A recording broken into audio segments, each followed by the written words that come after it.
Hi dear students, class 12 में आज हम एक न्यू चैप्टर स्टार्ट कर रहे हैं which is isolation of elements और मेटलर्जी और उनकी प्रोसेसेस। चैप्टर का नाम है वो है general principles of isolation of elements. General principle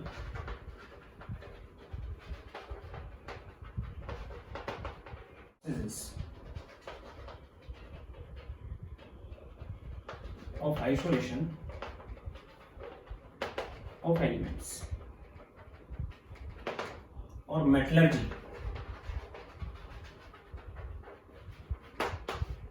और metallurgical processes.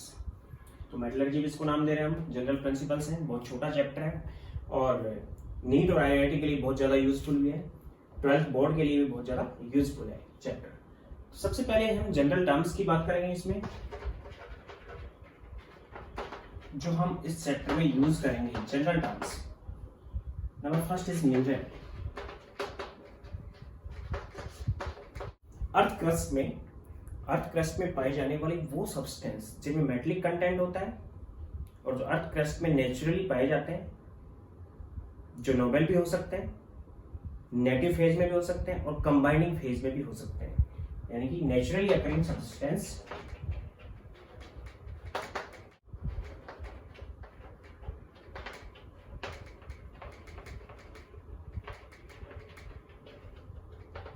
contain metal in combining और नेटिव फेज। नेटिव और नोबल का मतलब वो किसी चीज से कंबाइन नहीं है, आर कॉल्ड मिनरल। उन सबको हम नाम देंगे मिनरल। मिनरल्स जो अर्थ क्रस्ट में पाए जाते हैं, नाइट्रेट्स के मिनरल्स नहीं हो पाते हैं। मेटलिक नाइट्रेट सभी वाटर सोल्यूबल होते हैं, इसलिए नाइट्रेट्स अर्थ क्रस्ट में नहीं पाए जाते हैं। मेटलिक नाइट्रेट अर्थ क्रस्ट में नहीं पाए जाते हैं। अर्थ क्रस्ट से वो वाटर के साथ डिजोल्व होकर फ्लो होकर ओशियंस में चले गए। तो मेटलिक नाइट्रेट्स ओशियन के अंदर पाए जाते हैं, अर्थ क्रस्ट के अंदर जो पाए जाते हैं वो नाइट्रेट्स नहीं होते हैं। तो ये मिनरल्स है। Second is ore. होते मिनरल ही। मिनरल में एक बेसिक डिफरेंस है जो आपको समझ आएगा। मेटल कंटेंट इनमें भी होता है, इनमें भी होता है। ये भी नेटिव हो सकते हैं और कंबाइनिंग फेज में भी हो सकते हैं, लेकिन इनसे हम सभी से मेटल को एक्सट्रैक्ट नहीं कर सकते बेनिफिशियली, क्योंकि मेटल का जो कंटेंट है, सपोज करो एक एलॉय ये है, एक और ये है, या दो मिनरल है, इसमें जो मेटलिक कंटेंट है 2% है, इसमें जो मेटलिक कंटेंट है 70% है। तो इसको हम नाम देंगे और, इसको हम और नाम नहीं देंगे, क्या नाम देंगे? मिनरल। क्योंकि इससे हम मेटल को एक्सट्रैक्ट करेंगे, जो प्रोसेस में जो पैसा लगेगा, जो बेनिफिशियल नहीं रहेगी, प्रोसेस जो होगी वो कैसी हो जाएगी? एक्सपेंसिव होगी। तो मेटल की क्वांटिटी तो हमें कम मिलेगी और एक्सपेंस ज्यादा हो जाएगा उसमें, इसलिए इसको हम मिनरल नाम देंगे और इसको हम और नाम देंगे। इस और एक वो मिनरल होता है जिसमें मेटलिक कंटेंट ज्यादा होता है, जिसके एक्सट्रैक्शन से हम मेटल को फाइंड करते हैं और बेनिफिशियली नॉन एक्सपेंसिव प्रोसेस होनी चाहिए। मीन्स क्या कह सकते हैं हम यहाँ पे? The mineral which contain higher metallic content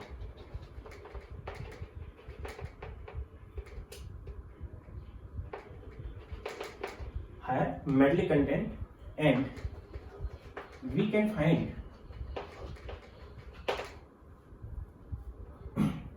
the metal beneficial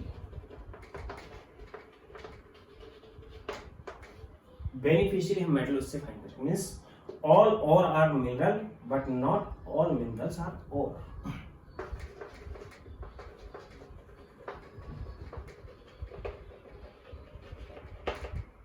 but not all minerals are और।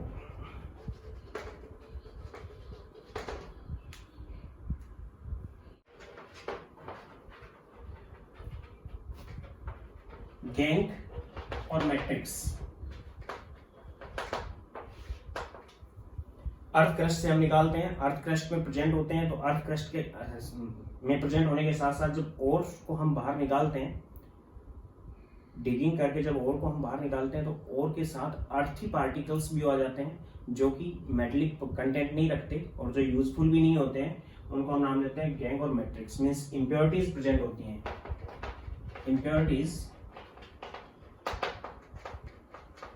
which present with ores are called gang और मैट्रिक्स। इन मैट्रिक्स और गैंग को ही हम सेपरेट करके ओर को अलग करते हैं, फिर ओर से हम मेटल को एक्सट्रैक्ट करते हैं। Fourth, flux. मैट्रिक्स और गैंग को हटाने के लिए हम अलग से एक सब्सटेंस यूज करते हैं, ऐसा सुटेबल सब्सटेंस यूज करते हैं जो मैट्रिक्स या फिर गैंग के साथ केमिकल रिएक्शन शो करता है या फिर उसको मेलिएबल बना देता है, लो मेल्टिंग पॉइंट वाला बना देता है और एक नया सब्सटेंस में उसको कन्वर्ट भी कर सकता है केमिकल रिएक्शन से, which is called flux. Means अलग से जोड़ा जाने वाला एक ऐसा सब्सटेंस जो मैट्रिक्स और गैंग को हटाने में यूज होता है, which is called flux. The substance which added in metallic extraction to remove impurities, gangue or matrix is called flux। उसको नाम दे रहे हैं फ्लक्स। यानी मैट्रिक्स और गैंग को हटाने के लिए एक नया सब्सटेंस हम यूज करते हैं जिसको हम फ्लक्स नाम दे रहे हैं। अगर गैंग और मैट्रिक्स एसिडिक है तो हम फ्लक्स यूज करते हैं और बेसिक करते हैं ताकि दोनों की रिएक्शन हो जाए। अगर गैंग और मैट्रिक्स बेसिक है तो हम फ्लक्स जो यूज करते हैं वो एसिडिक करते हैं ताकि दोनों की रिएक्शन हो जाए। फॉर एग्जाम्पल ऑक्साइड है Cl, बेसिक गैंग है, इसको हटाने के लिए हम SiO2 यूज करते हैं, सैंड, ये एसिडिक होती है, ये फ्लक्स है। दोनों की रिएक्शन से CaSiO3 बनता है, कैल्शियम सिलिकेट, जिसको हम नाम दे रहे हैं यहाँ पे स्लैग। फ्यूजिबल सब्सटेंस बनता है। फ्यूजिबल सब्सटेंस का मतलब इजीली मेल्ट हो जाता है, जिसको हम अलग कर सकते हैं, जिसकी डेंसिटी अलग होती है, जो मिक्सर से वो सेपरेट आउट हो जाता है। सेपरेट करने के लिए इसको हम नाम दे रहे हैं स्लैग। यानी फ्लक्स और गैंग दोनों आपस में रिएक्शन करके स्लैग बनाते हैं। तो फ्लक्स कैसा यूज किया हमने यहाँ पे, एसिडिक यूज किया, क्योंकि गैंग कैसी थी आपके पास, बेसिक गैंग थी। इसके लिए हम अलग से एसिडिक और फ्लक्स भी यूज कर सकते थे। For example B2O3 and P4O10, ये फ्लक्स भी हम इसके साथ यूज कर सकते थे बेसिक के साथ। In case of acidic impurity, अगर इम्प्योरिटी एसिडिक है, फॉर एग्जांपल SiO2, सैंड तो साथ आ ही सकती है, ये एसिडिक है और इम्प्योरिटी है। इम्प्योरिटी मीन्स मैट्रिक्स है या फिर गैंग है, तो इसके लिए हम फ्लक्स जो यूज करेंगे वो बेसिक यूज कर लेंगे, FeO और CaO, calcium oxide, magnesium oxide use कर सकते हैं। ये कैसे हैं, बेसिक फ्लक्स हैं। इनकी रिएक्शन से FeSiO3 आयरन का सिलिकेट बन जाएगा, या फिर CaSiO3 या फिर MgO, एसिड के साथ बेस और बेस के साथ एसिड यूज कर सकते हैं। It is slag. स्लैग एक फ्यूजिबल इम्प्योरिटी होती है, फ्यूजिबल सब्सटेंस होता है जिसको हम सेपरेट इजीली कर सकते हैं। तो 5th नंबर पर बात कर रहा हूँ स्लैग की। स्लैग, अभी मैंने आपको बताया कि केमिकल रिएक्शन से केमिकल रिएक्शन से फ्लक्स और गैंग की रिएक्शन से बनने वाली वो फ्यूजिबल और मेलिएबल सब्सटेंस जिसको हम इजीली सेपरेट कर सकते हैं, जिसकी डेंसिटी बहुत कम होती है, या जो मिक्सचर होता है उससे कम डेंसिटी का होता है वो, जिसको हम सेपरेट कर सकते हैं। या फिर हम ये कह सकते हैं कि उसमें सोल्यूबल नहीं होता इसलिए वो सेपरेट हो जाता है। Means the substance which form by reaction between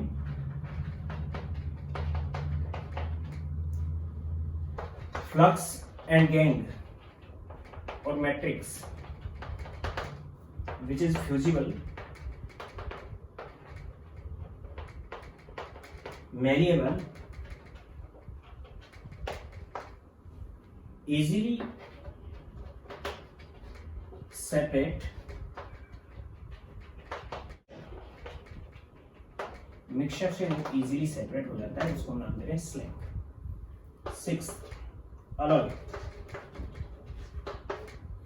alloy एक होमोजीनियस मिक्सचर होता है मेटल, एक मेटल और किसी दूसरे मेटल का, या फिर एक मेटल और किसी नॉन मेटल का, या फिर एक मेटल और मेटलॉइड का। Means it is homogeneous mixture of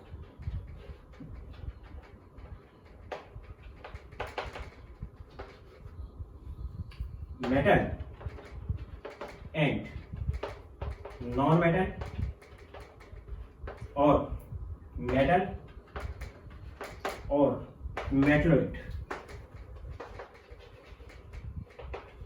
यानी कि एक तो मेटल होनी चाहिए, बाकी नॉन मेटल हो सकती है, दूसरी मेटल हो सकती है, या फिर मेटलॉइड हो सकती है। उसको नाम दे रहे हैं alloy. For example brass, brass is mixture of copper and zinc, दोनों मेटल का मिक्सचर है। सेवंथ, नोबल मेटल और इनर्ट मेटल और negative metal.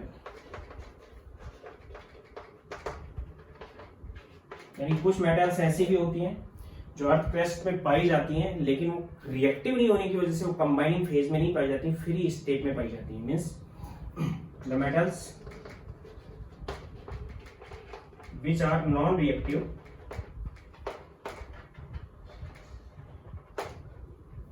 and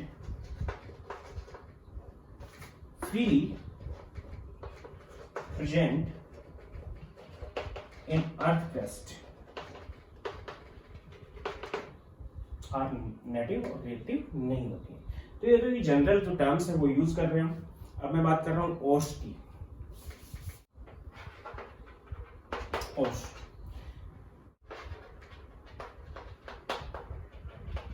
metallic oxides, metallic oxide हो सकते हैं, कार्बोनेट्स, कार्बोनेट्स हो सकते हैं, सल्फेट्स,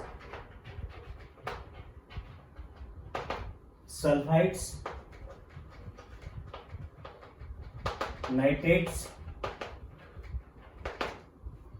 मैंने बताया नाइट्रेट्स अर्थ में नहीं पाए जाते हैं क्योंकि मेटलिक सोल्यूबल होते हैं, लेकिन नाइट्रेट अगर लैब में बनाते हैं तो उससे हम मेटल को फाइंड कर सकते हैं। Silicates, oxide, carbonate, sulphate, sulphides, nitrate, silicates इस टाइप के ओस्ट पाए जाते हैं। तो फॉर एग्जांपल मैं एग्जांपल ले रहा हूं in case of iron. Iron के केस में Fe2O3, Fe3O4 जनरल ओ है, FeCO3, Fe2O3, Fe3O4 and this it is hematite, magnetite, siderite। ये इनके ओस्ट के नेम है। आयरन का कार्बोनेट सिडेराइट है, मैग्नेटाइट है। मैग्नेटाइट में आईआईटी एडवांस में पूछा गया क्वेश्चन, इसमें दो टाइप के आयरन प्रेजेंट हैं, iron +2 and iron +3 oxidation state. और इसकी जो इनवर्स स्पाइन स्ट्रक्चर वो आपको सॉलिड स्टेट में बता भी रखी है। या फिर कॉपर पायराइट्स, जिसको हम चैल्को पायराइट भी नाम देते हैं, CuFeS2 सल्फाइड हो रहा है। ये कॉपर का भी हो रहा है और आयरन का भी हो रहा है। इससे हम आयरन भी एक्सट्रैक्ट करते हैं और कॉपर भी करते हैं। तो ये तो जनरल हो रहे हैं किसके, आयरन के। Zinc, ZnO, ZnS and ZnCO3। ZnO is zincite, sclerite,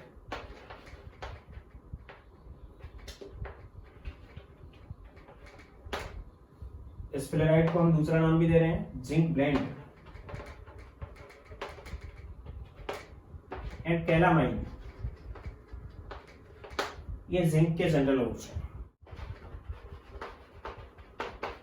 next is copper. Copper pyrites, जिसको हम चैल्को पायराइट भी नाम देते हैं। It is also called fools gold. Fools gold भी चमकीला होता है गोल्ड की तरह, इसलिए इसको नाम दिया हमने fool's gold. It is CuFeS2, actually it is Cu2s Fe2S3, इसका मिक्सचर होता है, तो कॉमनली हमने ये लिख दिया CuFeS2। Cuprite, Cu, copper glance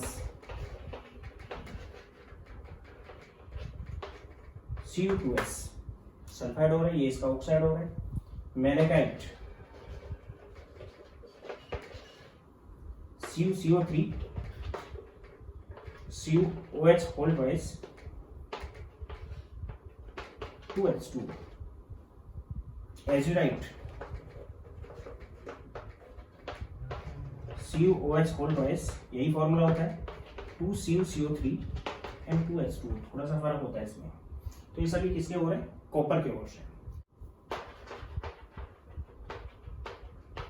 aluminium का जनरल ओर है बॉक्साइट, Al2O3 2H2, 2H2 लगा होता है बॉक्साइड है, अदरवाइज Al2O3 है डायरेक्ट, तो उसको हम बोलते हैं corundum.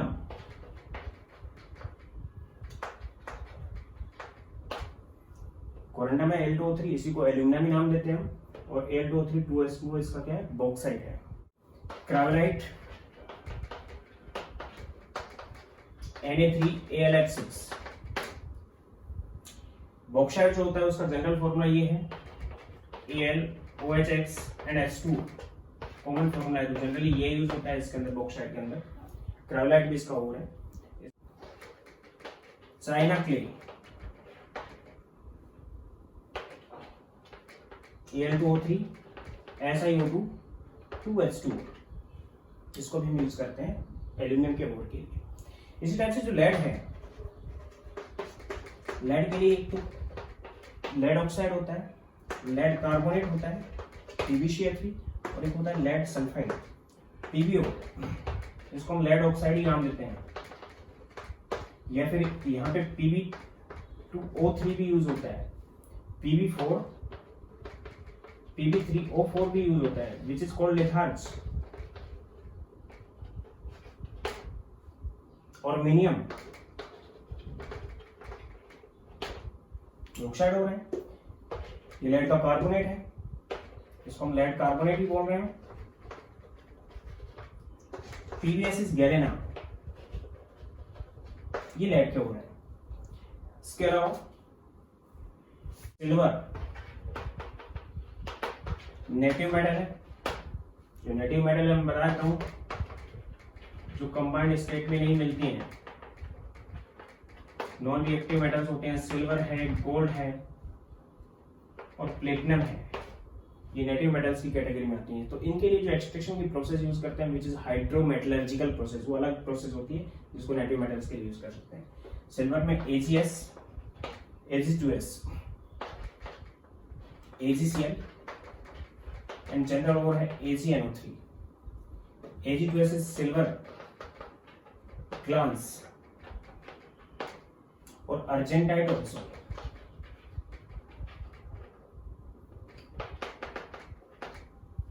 It is horn silver. It is lunar caustic. Mercury.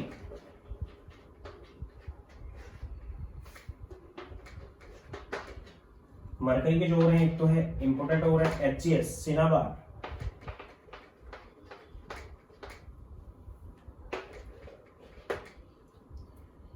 एक mercury chloride, mercurous chloride Hg2Cl2 and mercury chloride HgCl2. Hg2Cl2 is calomel and this is corrosive, sublimate, इनके question. इसके अलावा भी जनरली इसके साथ ऑर्स चलते रहेंगे, तो मैं जनरली जो इंपॉर्टेंट ऑर्स बता दी हैं। अब मैं बात कर रहा हूँ कौन कौन सी प्रोसेस और किस टाइप से आउटलाइन डायग्राम हम लेके चल रहे हैं जिसके थ्रू हम किसी भी मेटल को एक्सट्रैक्ट करेंगे। Chart of metallic extraction.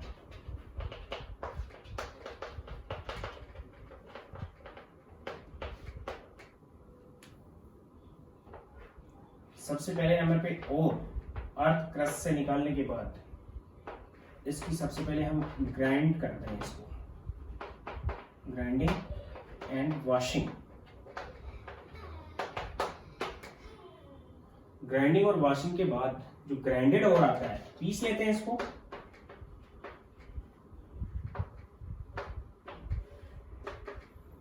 Grinded ओर को कंसंट्रेट करते हैं हम,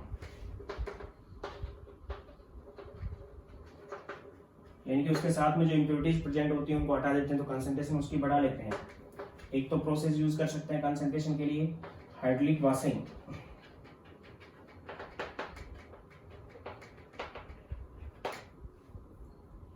एक यूज कर सकते हैं हम फ्रोथ फ्लोटेशन,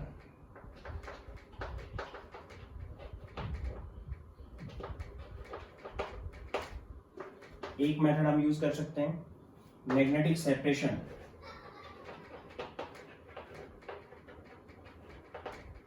और एक मेथड हम यूज कर सकते हैं लीचिंग।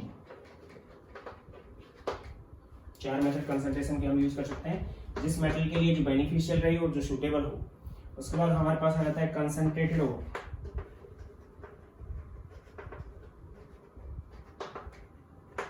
कंसंट्रेटेड ओर को आगे ले रहा हूं मैं यहाँ पे,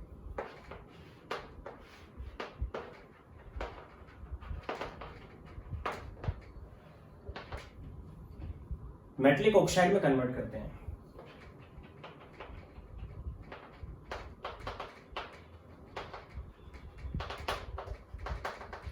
इसके लिए हम 2 प्रोसेस यूज कर सकते हैं, एक तो कर सकते हैं हम रोस्टिंग और एक कर सकते हैं कैल्सिनेशन। इसके बाद जो मेटलिक ऑक्साइड आता है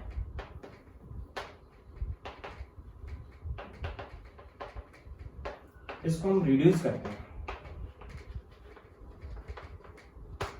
रिडक्शन के लिए एक तो बाइकार्बन स्मेल्टिंग कर सकते हैं,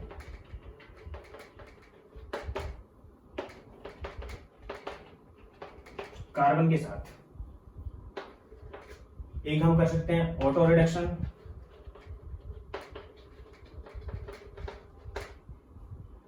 थर्ड हम यूज कर सकते हैं केमिकल रिडक्शन,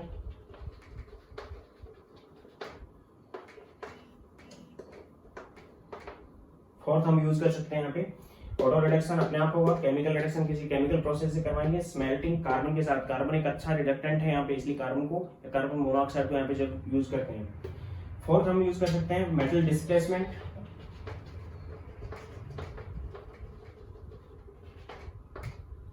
और फिफ्थ हम यूज कर सकते हैं इलेक्ट्रोलाइटिक रिडक्शन। ये सब प्रोसेस हम रिड्यूस कर लेंगे, हमारे पास जो आएगी वो इम्प्योर मेटल आ जाएगी। इसके बाद इसकी रिफाइनिंग करते हैं, आगे बता रहा हूं मैं। सबसे पहले ओर को बारीक पीस लेंगे, ग्राइंड करेंगे तो ग्राइंडेड ओर बनेगा। ग्राइंडेड ओर को कंसंट्रेट करेंगे तो ये डिफरेंट कोई भी मेथड किसी मेटल के लिए जो यूजफुल होगा वो यूज करते हैं। जनरली मैं बता देता हूँ, हाइड्रोलिक जो वॉशिंग होती है वो डेंसिटी बेस होती है। इम्प्योरिटी और दोनों की डेंसिटी में डिफरेंस होने की वजह से हाइड्रोलिक वॉशिंग से दोनों को सेपरेट करते हैं हम। फ्रोथ फ्लोटेशन सल्फाइड ओर के लिए होता है, केवल सल्फाइड ओर्स के लिए। मैग्नेटिक सेपरेशन उन ओर्स के लिए होगा जिनमें इम्प्योरिटी या फिर जो मेटलिक कंटेंट है ओर है उनमें उनको मैग्नेट जो है अपनी तरफ अट्रैक्ट करे, मींस एक चीज मैग्नेटिक हो तो उनको सेपरेट कर सकते हैं। लीचिंग हम उन मेटल्स के लिए यूज करते हैं जिन मेटल्स की प्रॉपर्टी होती है वो स्पेसिफिक सॉल्वेंट में डिसॉल्व हो जाती है, सोल्यूबल हो जाती है, उनके लिए हम लीचिंग यूज करते हैं। सल्फाइड के लिए ये डेंसिटी में डिफरेंस है तो ये सल्फाइड ओर के लिए ये, और मैग्नेटिक कंटेंट है तो उसके लिए ये, और अगर कोई मेटल किसी स्पेसिफिक सॉल्वेंट में डिसॉल्व होती है तो उसके लिए हम लीचिंग यूज करते हैं। For example in case of aluminium की मेटलर्जी में मैंने आपको बताऊंगा कि लीचिंग हम उसके लिए यूज क्यों करते हैं, क्योंकि सोडियम हाइड्रोक्साइड एक बेसिक सॉल्यूशन में एल्यूमिनियम सोल्यूबल है। या नेटिव मेटल्स हैं जैसे सिल्वर और गोल्ड है, ये सोडियम साइनाइड के अंदर साइनाइड मेथड यूज करते हैं, इसको सोडियम साइनाइड के अंदर सोल्यूबल होते हैं तो उनके लिए हम लीचिंग यूज करते हैं। जब हमारे पास कंसंट्रेट और आ जाता है तो उसको मेटलिक ऑक्साइड हो सकता है, वो सल्फाइड हो सकता है, कार्बोनेट्स हो सकते हैं, सिलिकेट्स हो सकते हैं, तो उनको ऑक्साइड में कन्वर्ट करने के लिए या तो हम रोस्टिंग करते हैं। व्हाट इज रोस्टिंग ये आगे भी बताऊंगा, मैं अभी बता देता हूँ कि जो मेटल है उसको कन्वर्ट बैटरी फर्नेस के अंदर मेटलिक जो कंटेंट आया हुआ है और आया हुआ है उसको हम उसके मेल्टिंग पॉइंट तक हीट करते हैं इन प्रेजेंस ऑफ ऑक्सीजन और यूज फॉर सल्फाइडोस। ये यूज किसके लिए होती है? सल्फाइडोस के लिए। और ऑक्सीजन की प्रेजेंस में हम उसको हीट करते हैं जिससे सल्फर डाइऑक्साइड रिलीज हो जाती है और जो मेटल है वो ऑक्साइड में कन्वर्ट हो जाती है। कैल्सिनेशन भी सेम प्रोसेस है, लेकिन सल्फाइड के लिए नहीं करते हैं, बाकी सभी ओर्स के लिए हम कैल्सिनेशन करते हैं, वही मेल्टिंग पॉइंट तक हीट करते हैं इन एब्सेंस ऑफ ऑक्सीजन। तो ये तो प्रेजेंस ऑफ ऑक्सीजन में होगा, ऑक्सीजन और एयर, और ये एब्सेंस ऑफ ऑक्सीजन में होगा। ज्यादातर मेटल्स को हम कार्बन से, हेरिंगम डायग्राम में मैं आपको बताऊंगा कि कार्बन से जो मेटल कार्बन के ऊपर आ रही हैं, यानी कि डायग्राम में जो कार्बन से ऊपर आ रही है वो सभी कार्बन के साथ रिड्यूस हो जाती हैं, उनके ऑक्साइड को हम रिड्यूस कर लेते हैं और इम्प्योर मेटल में हम कन्वर्ट कर लेते हैं। तो कार्बन किससे करता है? ऑटो रिडक्शन सल्फाइडोस के लिए होता है।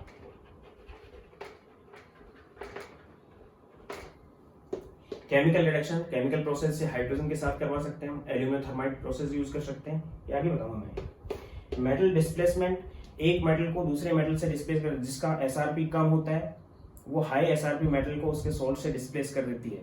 एक मेटल को दूसरी मेटल से हम डिस्प्लेस कराते हैं। सिल्वर और गोल्ड का एसआरपी ज्यादा होता है, इसलिए हम जिंक जिसका एसआरपी कम है उसके साथ उसको रिट्रीट करवाते हैं, जिससे सिल्वर और गोल्ड सेपरेट आउट हो जाते हैं। हाइड्रोमेटलर्जिकल प्रोसेस में ये आएगा। इलेक्ट्रोलाइटिक रिडक्शन, रिडक्शन हम इलेक्ट्रोलाइटिकली भी करा सकते हैं कि इलेक्ट्रोलिसिस कराएंगे उसका, तो मेटल जो होती है वो रिड्यूस होकर कैथोड पे डिपॉजिट हो जाएगी, तो it is electrolytic reduction. Auto reduction किसके लिए होता है? सल्फाइडोस के लिए होता है। इसके बाद जो इम्प्योर मेटल आई वो 97%, 95%, 99% प्योर होगी, उसको अल्ट्रा प्योर में कन्वर्ट करने के लिए हम अलग से मेथड यूज करते हैं, विच इज रिफाइनिंग।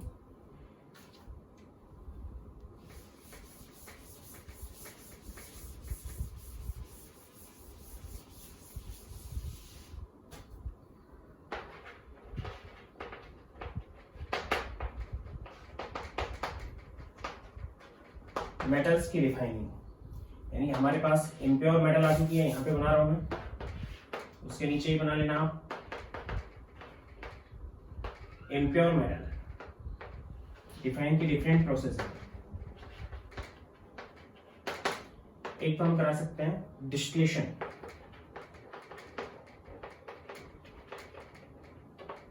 एक हम करा सकते हैं liquation, polling, electrolytic refining,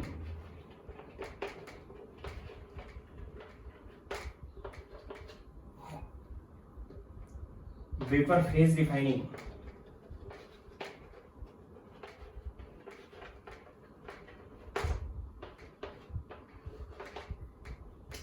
and 6 zone refining, and 7 is chromatography।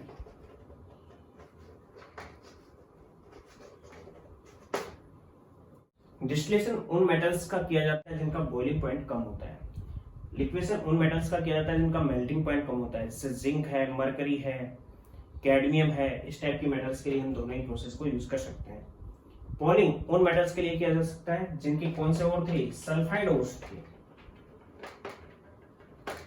Process में आगे भाई ब्रीफली। इलेक्ट्रोलाइटिक रिफाइनिंग मेटल्स का उनका कर सकते हैं जिनका एसआरपी ज्यादा होता है, इलेक्ट्रोलाइसिस से उसको रिफाइन कर सकते हैं। वेपर फेज प्रोसेस, यानी वेपर फेज रिफाइनिंग है, ये दो टाइप से है। मेटल को एक किसी कंपाउंड की वेपर फेज में कन्वर्ट कर देते हैं हम। एक तो इसमें आती है मॉल्स प्रोसेस, जनरली निकल के लिए यूज की जाती है, और एक आती है वैन आर्केल प्रोसेस, टाइटेनियम और जिरकोनियम के लिए यूज की जाती है। टीआई एंड जेडआर, टाइटेनियम और जिरकोनियम के लिए। निकल को कार्बन मोनोऑक्साइड के साथ हीट किया जाता है तो निकल का टेट्रा कार्बोनिल बनता है, जो वेपर फेज में होता है। उसके बाद उसको डिसोसिएट करवा लिया जाता है। इसमें भी ऐसा है क्योंकि आयोडाइड को डिसोसिएट करवाया जाता है, पहले उनका आयोडाइड में कन्वर्ट किया जाता है, उनको डिसोसिएट किया जाता है। जोन रिफाइनिंग सेमीकंडक्टर्स के लिए होती है, और क्रोमेटोग्राफी जनरली एड ब्लॉक की मेटल्स या फिर लिथियम के लिए यूज कर सकते हैं। उन मेटल्स के लिए यूज करते हैं जिनकी डेंसिटी बहुत कम होती है या जिनके साथ इम्प्योरिटी जो प्रेजेंट है उसकी डेंसिटी कम हो, क्योंकि क्रोमेटोग्राफी यहाँ पे जो यूज कर रहे हैं, कॉलम बनाएंगे हम, एब्जॉर्प्शन की रेट पे डिपेंड करती है। तो जिसकी एब्जॉर्प्शन की रेट ज्यादा होती है वो स्लो फ्लो करता है, और जिसकी एब्जॉर्प्शन की रेट कम है वो फास्ट फ्लो करेगा। तो दोनों सेपरेट हो सकते हैं। तो इम्प्योरिटी और ओर को सेपरेट करने के लिए हम ये यूज करते हैं। इसके बाद हमारे पास जो मेटल आएगी which is ultra pure metal, यानी कि ये एक फ्लो चार्ट था जिसमें मैंने बता दिया कि प्रोसेस हम यूज करेंगे, जिसके लिए जो यूजफुल हो, जो बेनिफिशियल रहे, वही प्रोसेस हम यहाँ पे यूज करते हैं। चार्ट बना दिया मैंने, फ्लो चार्ट। अब हम मेटलर्जी के अंदर आगे इनको ब्रीफली लेते हुए aluminium, copper, iron, zinc, lead, इनकी मेटलर्जी या सिल्वर की मेटलर्जी को एक्सप्लेन करेंगे। एलिंगम डायग्राम लेंगे उसमें। तो ये 2 या 3 लेक्चर और लगेंगे इसमें। चैप्टर बहुत छोटा है, कंप्लीट हो जाएगा। इनमें से जो मैं बोल रहा हूँ इनमें के अलावा कुछ नहीं पूछा जाता। IIT एडवांस तक इनमें से कुछ नहीं पूछा जाता। प्रोसेस के जो फ्लो चार्ट होंगे लास्ट में, उनमें से क्वेश्चन बनता है। तो आप इनको सीखते रहें। Thank you.